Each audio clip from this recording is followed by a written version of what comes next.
Hello everyone, this is the Week 3 video review for the ODAC and USA South Conferences. Let's get to it. Our first play looks at defensive pass interference in the end zone. Let's key this matchup.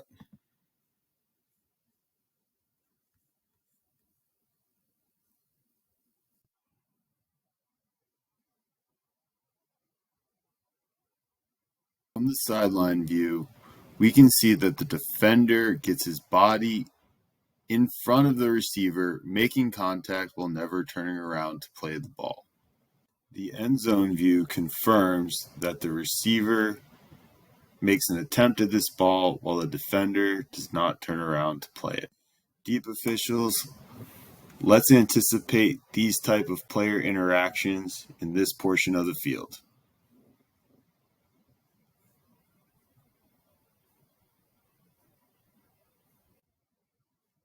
Our next play involves identifying the proper location of forward progress. Let's key this receiver on this play.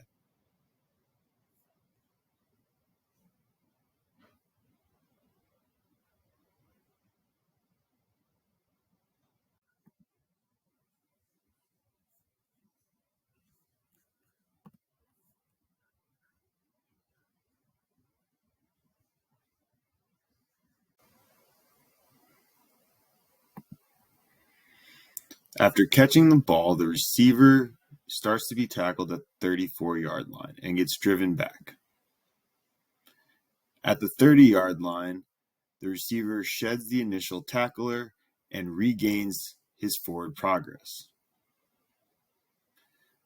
The defense tackles him at that spot. The end zone view gives us a clear image of what happens on this play. The receiver here catches the ball, and his initial forward progress is stopped at the point where the tackle begins by White. As the receiver is driven back, he breaks the tackle, establishing a new forward progress point. Our officials correctly identify the difference between the 2 points of forward progress.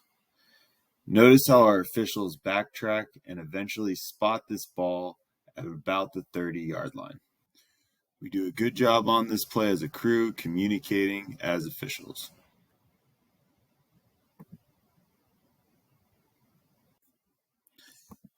This next play is a punt play with kick-catch interference.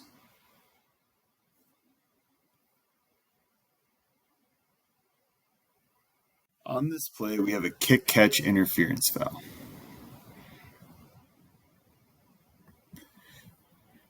Notice how the white player from the kicking team gets within 1 yard of the red player on the receiving team before the ball comes down and contacts the white player in the back.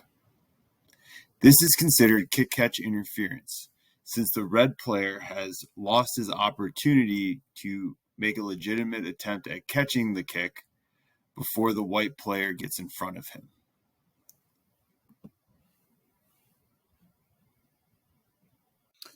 Since this is a live ball foul, let's make sure we continue officiating until the ball becomes dead by rule. In addition, let's make sure we correctly identify the location of the KCI foul.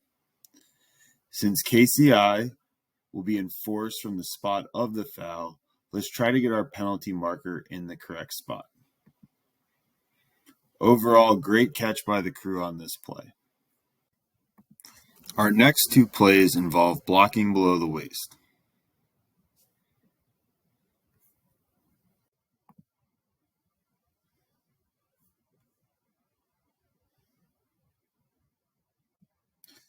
As a reminder, our new rule this year indicates that stationary backs that are originally lined up within the tackle box are allowed to block below the waist, but only within the bounds of the tackle box.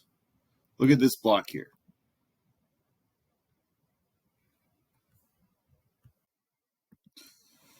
While this back is originally eligible to make a block below the waist, let's identify the location where that block actually occurs. You can see that at this point we're well outside the original location of our tackle, and this would be considered an illegal block below the waist. Since this is a new rule, let's make sure we're communicating with players and coaches to avoid these fouls in the upcoming weeks.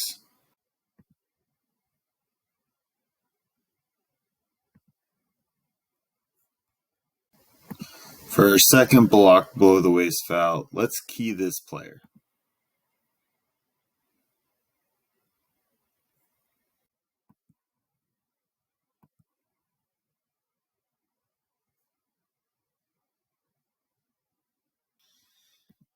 On this play, let's outline where the edge of the tackle box is. As our back approaches the defender, notice how he is now outside the tackle box, but it's close. Use your judgment on these plays to determine whether or not this block is legal. Since blocking below the waist is a safety foul, take that into consideration as you make judgments on these very close plays. On this play, we're going to review a potential case of targeting.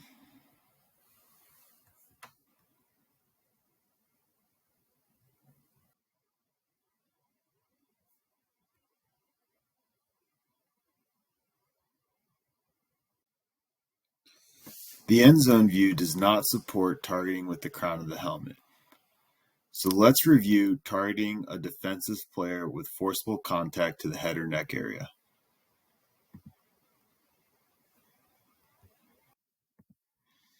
To have this type of targeting, you need to meet two criteria. The first criteria is an indicator of targeting. The second criteria is a defenseless player. On this play, we have both. As our indicator of targeting, watch as our defender uses forcible contact with the helmet and shoulder to deliver a blow to the neck and head area of the offensive player.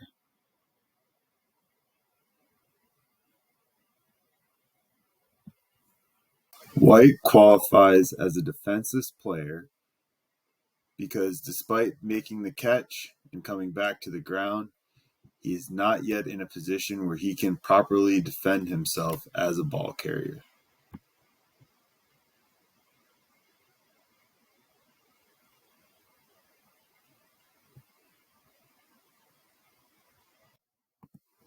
Let's make sure we get a flag on the field whenever we see something of this nature.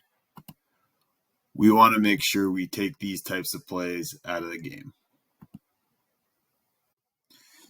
For this week's You Make the Call series, we have 2 catch, no catch plays.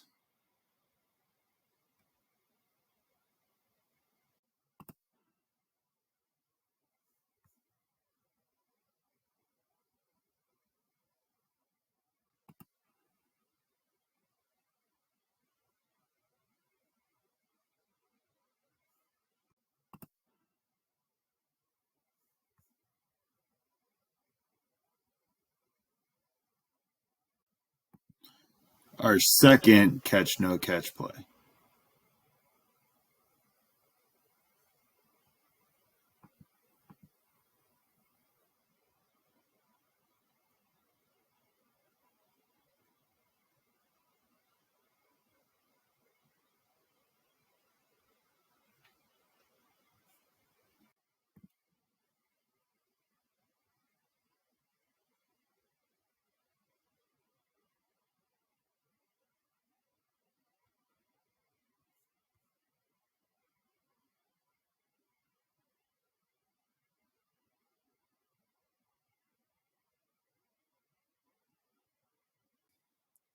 That's all for this week.